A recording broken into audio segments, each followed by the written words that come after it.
네, 여러분 반갑습니다. 트럼프 대통령의 암호화폐 국가 전략자산 비축, 과연 대통령의 의도는 무엇인가를 주제로 지금 방송을 이어가고 있는데요. 오늘은 트럼프의 선택 5개 암호화폐는 무엇이라는 제목으로 말씀을 올리겠습니다. 자, 트럼프 대통령이 자신의 SNS, 소셜 미디어를 통해서 앞으로 미국이 만들어갈 가상화폐 전략, 그러니까 가상화폐를 국가 전략자산으로 할 경우에 어떤 암호화폐를 그 대상으로 지정할 것인가에 관해서 구체적으로 언급을 했습니다. 그동안 트럼프 대통령은 대선 과정에서 가상화폐를 국가 전략자산으로 하겠다라는 얘기는 많이 했지만 어떤 화폐를 하겠다라는 얘기는 일체 언급한 적이 없거든요. 그래서 이번에 5개 암호화폐를 언급을 하자마자 그 5개 암호화폐를 중심으로 가상화폐 시장이 굉장히 크게 요동쳤습니다. 발표 초기에는 급등을 하는가 하면 또 몇 시간이 지나서는 급락을 하기도 하고 지금 이 시간도 요동을 치고 있는데요. 자, 이번 발표 과정을 한번 역추적을 한번 해보죠. 트럼프 대통령이 주말에 갑자기 자신의 SNS에 글을 올렸습니다. 그러면서 3개의 암호화폐를 언급을 했습니다.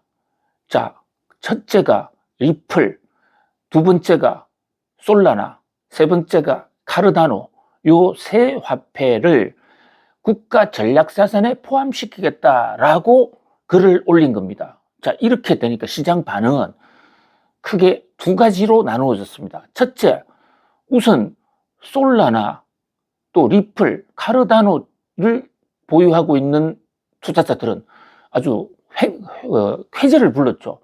이것이 드디어 이제 트럼프 대통령의 선택을 받아서 정식으로 국가 전략자산으로 비축이 되겠느냐. 또 비축이 된다면 정부가 사모은다는 얘기니까 단기적으로 많이 사겠죠. 그러면 가격이 오를 것이고 또 정부가 사는 것이 끝난다 하더라도 당장에는 사지 않는다고 하더라도 국가가 공인한 이것은 가상화폐야. 그러면 당당하게 시장에서 그 위상과 입지를 인정받을 것이다. 라는 그런 호재가 만발을 했다. 이것이 트럼프 대통령의 이번 전략자산 암호화폐 발표 이후에 첫 번째 반응이었고요. 두 번째 반응은 트럼프 대통령이 리플, 솔라나, 카르다노가 3가지만 언급하면서 가상화폐 전략자산이라고 그랬단 말이죠. 그러니까 다른 가상화폐들은 그야말로 추풍낙엽으로 떨어졌습니다. 아니 이거 어쩌라고. 왜 지금 가상 암호화폐가 종류가 굉장히 많거든요. 이루 수를 헤아릴 수 없습니다. 그렇다면 트럼프 대통령이 솔라나하고 리플, 카르다노 3개만을 전략자산으로 비축한다면 나머지 다른 암호화폐는 죽으라는 얘기 아니냐. 이래서 가상화폐 내부 간의 차별화, 양극화 현상이 벌어질 그런 우려가 터졌죠.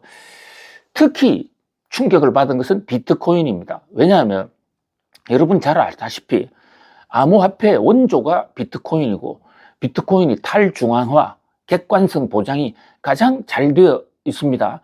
그리고 지금 암호화폐 시장에서도 비트코인 거래가 전체 거래량의 절반을 훌쩍 넘습니다. 암호화폐 하면 비트코인이 원조고 대명사인데 아니 왜 비트코인은 빼는 거야? 시장 혼선이 일어난 거죠. 그러니까 트럼프 대통령 아마 자신도 의도하지 않았던 것 같습니다. 좀 놀랐던 것 같아요. 몇 분 지나서 SNS를 하나 더 올립니다. 솔라나 리플, 카르다노는 물론이고 전략자산에는 이더리움과 비트코인도 있어. 그러면서 사실은 이 비트코인과 이더리움이 앞으로 전략자산 만들 때 이게 중심이 될 거야. 이렇게 얘기를 했습니다. 자, 이 얘기까지 나오자 그때부터 비트코인과 이더리움이 환호하고 가격도 많이 치솟기 시작을 했거든요.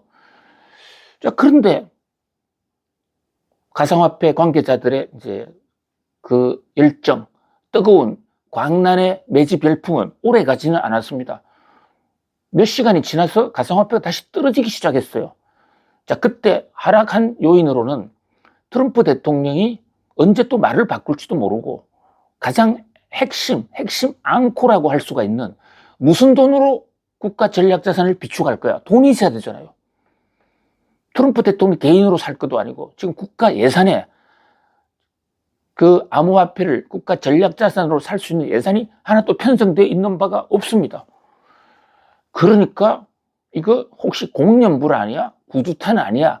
이런 얘기가 나오면서 가격이 떨어졌는데요. 자, 오늘 이 3편에서는 가장 중요한 전략자산 대상으로 픽업이 된 5개 암호화폐 간에 엄청난 내부 전쟁이 생겼다라는 대목입니다. 트럼프 대통령이 없는 돈에, 부족한 돈에 국가 전략자산으로 비축하겠다. 뭐 그 충정은 암호화폐를 사랑하는 충정은 충분히 이해할 만하죠. 근데 국가 예산이 충분하지 않으니까 현재로서 당장에 사들어가지는 못하는 것이고 또 산다 하더라도 그렇게 많은 양을 사지는 못할 것이다라는 이런 관측이 있거든요. 그런데 암호화폐 종류는 지금 엄청나게 많다고요. 일단 트럼프 대통령이 5가지로 1차 후보를 정리했습니다. 다시 정리해 올리면 비트코인, 이더리움, 리플, 솔라나, 카르다노 요 5개가 1차 탑픽으로 선정이 됐죠. 그런데 이 5개 간에도 지금 전쟁이 굉장히 치열한 겁니다. 우선 비트코인을 그동안에 주류로 많이 사왔던 분, 특히 뉴욕 증시에 비트코인이 오래전부터 ETF, 현물까지도 인정되지 않았습니까? 그래서 좀 그 공공금융기관 같은 데는 비트코인을 많이 매집을 했는데 비트코인 하는 사람들은 당연히 전략자산하면 비트코인만을 대상으로 할 것이라고 자신만만해 했었습니다. 왜냐하면 국가가 어느 정도 비축을 하려면 공공성이 담보가 되어야 되는데 지금 비트코인과 이 비트코인이 아닌 다른 알트코인의 가장 큰 차이는 비트코인은 주인이 없어요. 사토시 나카모토라는 사람이 있다고는 하지만 나타나 본 적이 없고 지금 상당수가 공공 소유로 되어 있고 의사결정도 알트코인을 이 블록체인을 통해서 소유자들이 전자 결정되는 방식이기 때문에 특정인이 비트코인을 좌지우지할 수 없다라는 것이 사실 비트코인을 전략자산으로 하기 가장 좋은 장점입니다. 국가는 공공성이 높아야 일단 그것을 국가가 비축하는데 이해 충돌의 소지가 없기 때문이죠. 반면에 비트코인이 아는 모든 가상 암호화폐를 알트코인이라고 그러는데요. 이 알트코인은 뒤늦게 만들어지지 않았습니까? 그래서 아직도 대중한테 소유가, 분포가 확산이 되지도 않았고 이더리움이나 솔라나 또는 리플, 카르다노, 이 비트코인을 뺀 나머지 4개의 암호화폐, 트럼프로부터 전략자산 비축 대상으로 당선된 화폐 중에서 이 4개의 알트코인은 주인이 따로 있습니다. 이를테면 리플은 갈링하우스, 이더리움은 부테린, 여러분도 잘 아시지 않습니까? 이런 사람들이 직접 조정하고 있거든요. 물론 이들은 우리가 만들고 관리는 하고 있지만 화폐의 물량이라든지 또는 시세에 영향을 줄 수 있는 어떤 조정도 할 수 없을 정도로 탈중앙화가 많이 됐다라고 주장하고 있습니다만은 비트코인 하는 사람들은 그 주장을 잘 믿질 않아요. 그래서 만약에 이더리움이나 솔라나 리플, 카르다노 같은 알트코인을 전략자산으로 포함시키면 국가 전략자산이라는 자체에 이미지가 퇴색해서 국가적인 지지를 받는데 예산 확보하는데 어려울 것이다. 또 가뜩이나 적은 예산으로 전략자산을 비축하는데 이런 비트코인 입장에서는 알트코인이 들어오면 비트코인의 몫이 적어지는 거 아니냐. 이제 그러면서 너가 올냐 내가 올냐 지금 전쟁이 벌어지고 있는 것입니다. 비트코인 관계자들은 리플 또는 이더리움, 솔라나 카르다노를 심지어는 뭐 쓰레기다. 그것이 무슨 암호화폐로 통화로서의 어떤 공공성을 보장할 수 있느냐. 특정인을 위한 것이 아니냐. 맹공을 퍼붓고 또 최근에 여러 가지 사고가 난 가상화폐 해킹 사건도 주로 알트코인 쪽에서 많이 일어났죠. 그러다 보니까 믿을 수 없는 화폐다고 공격을 하는 반면에 거꾸로 알트코인 관계자는 이 비트코인 이거 수상하다. 비트코인에는 다른 기능이 하나도 없다. 알트코인은 여러 가지 국제 결제 교환이라든지 또는 플랫폼으로서의 기능이 굉장히 많거든요.